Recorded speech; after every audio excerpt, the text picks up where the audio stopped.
Assalamualaikum warahmatullahi wabarakatuh. Senang sekali saya hari ini bisa kembali berjumpa dengan Anda dalam ruang belajar merdeka.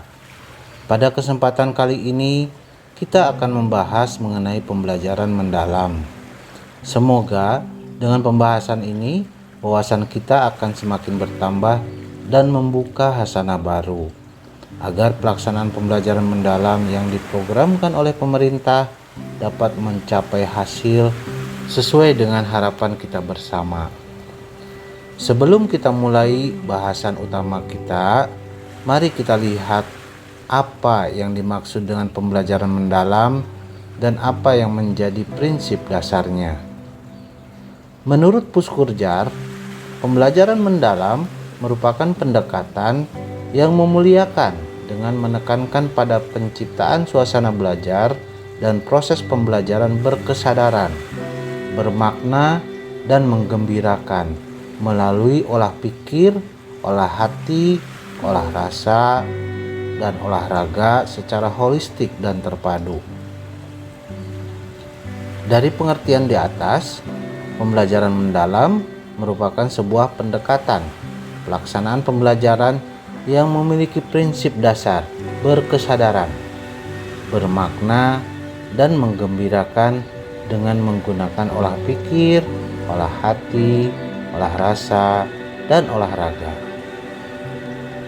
Dalam pertemuan kali ini, pembahasan kita akan berfokus pada prinsip memaknai berkesadaran. Harapannya, pemahaman kita akan berkesadaran semakin meningkat setelah mengikuti pertemuan ini. Mari kita awali dengan pertanyaan, apa itu berkesadaran? Dalam pendidikan, berkesadaran adalah pengalaman belajar peserta didik yang diperoleh ketika mereka memiliki kesadaran untuk menjadi pembelajar yang aktif dan mampu meregulasi diri. Peserta didik memahami tujuan pembelajaran, termotivasi secara intrinsik untuk belajar, serta aktif mengembangkan strategi belajar untuk mencapai tujuan. Jadi, kuncinya adalah pengalaman belajar yang diperoleh dari aktivitas belajar dan kemampuan untuk meregulasi diri dari setiap siswa. Pengalaman adalah memori atau catatan yang dilalui siswa secara sadar sebagai akibat dari keaktifan dan kemampuan untuk membatasi diri saat kegiatan belajar mengajar dilaksanakan. Untuk bisa lebih memaknai pernyataan tadi di atas, mari kita refresh ingatan kita pada tokoh-tokoh ternama yang membahas tentang kesadaran ini. Tokoh-tokoh yang akan kita bicarakan adalah Sigmund Freud, Carl Gustav Jung, John Kabat-Zinn, dan Thich Nhat Hanh. Tokoh pertama adalah Sigmund Freud dengan teori psikoanalisisnya. Menurut Freud, kesadaran adalah bangunan yang ditopang oleh bawah sadar dan ketidaksadaran. Oleh karenanya, pengalaman-pengalaman dalam bentuk memori masuk ke dalam dua wilayah tersebut, sehingga setiap orang memiliki catatan memorinya masing-masing yang mempengaruhi kesadarannya.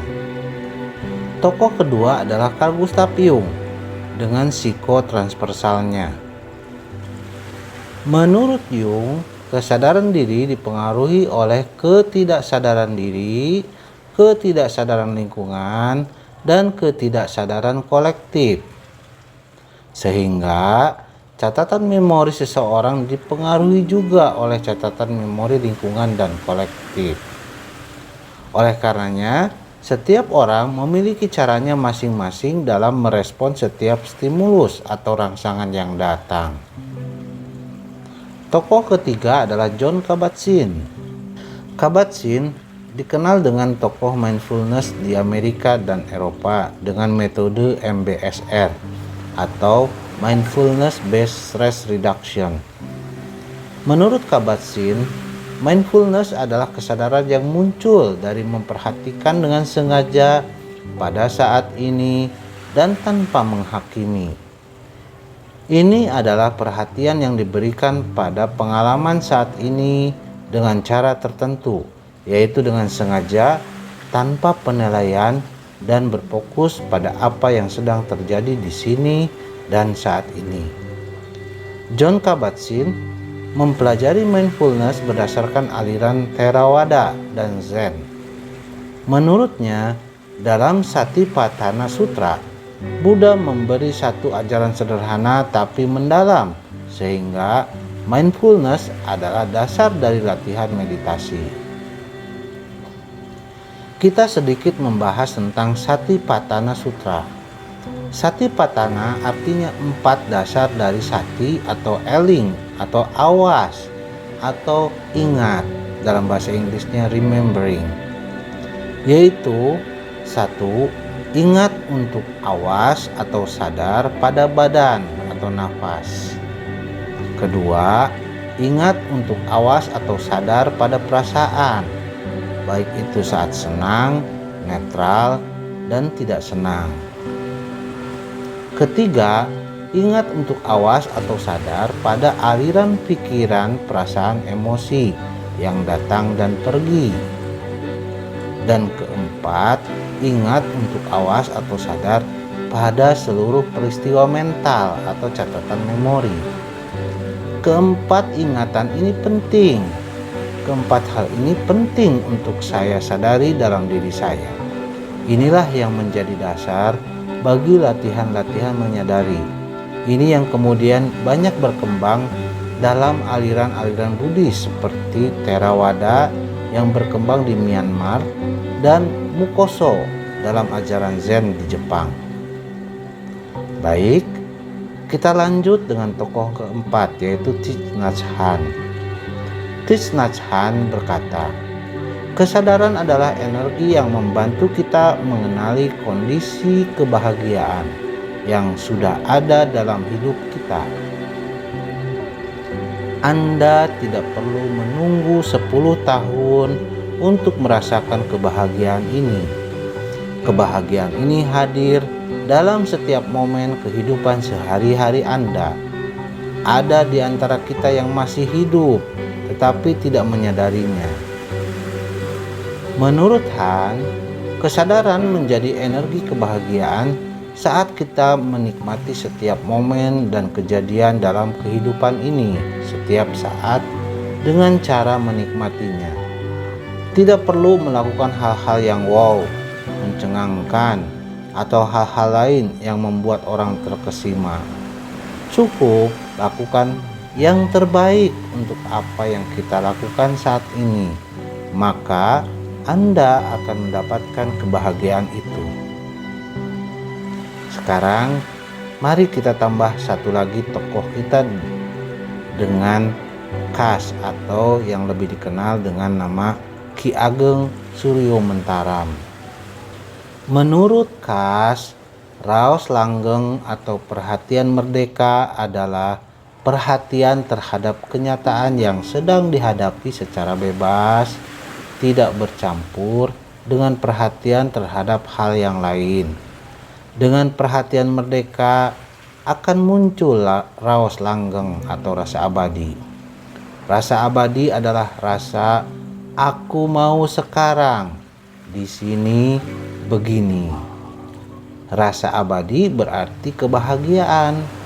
Bahagia hanyalah sekarang, di sini, begini, aku mau. Dengan belajar dari tokoh-tokoh di atas, berkesadaran dalam pendidikan adalah membangun perhatian siswa agar ada saat ini dalam pembelajaran dengan perasaan bahagia dan bebas dari bungkus keinginan dan batasan yang tercermin dalam laku beretika. Lalu, bagaimana cara kita atau guru agar bisa membangun kesadaran siswa? Tentunya, hal yang pertama kita lakukan adalah dengan membangun kesadaran kita sendiri terlebih dahulu. kita harus sudah mendapatkan dulu pencerahan itu. Kita harus sudah mendapatkan raos langgeng atau perhatian merdeka. Meskipun catatan memori kita sebelumnya yang merupakan hasil dari penanaman berbagai macam pengetahuan yang seringnya membingungkan dan dipenuhi pertanyaan mengapa harus belajar ini itu.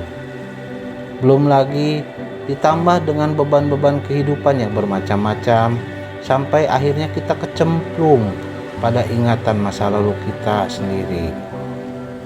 Kita sendirilah yang perlu untuk belajar menyadari dan ingat akan bermacam perasaan itu dan catatan memori itu, serta membebaskan diri dari pengaruh-pengaruhnya. Dengan demikian, kita bisa menjadi merdeka dan bahagia dengan apapun kondisi kita hari ini, serta pandai untuk mensyukurinya. Dengan perasaan bahagia itu, maka kita siap menuntun mereka menemukan kebahagiaan mereka sendiri. Mari kita berubah dari pemaksa menjadi penuntun, menjadi pembimbing, dan menjadi penyuluh jalan mereka. Semoga pertemuan kali ini bisa menjadi pembuka jalan kesadaran kita untuk menggapai bahagia. Sampai berjumpa lagi dalam pertemuan berikutnya. Wassalamualaikum warahmatullahi wabarakatuh.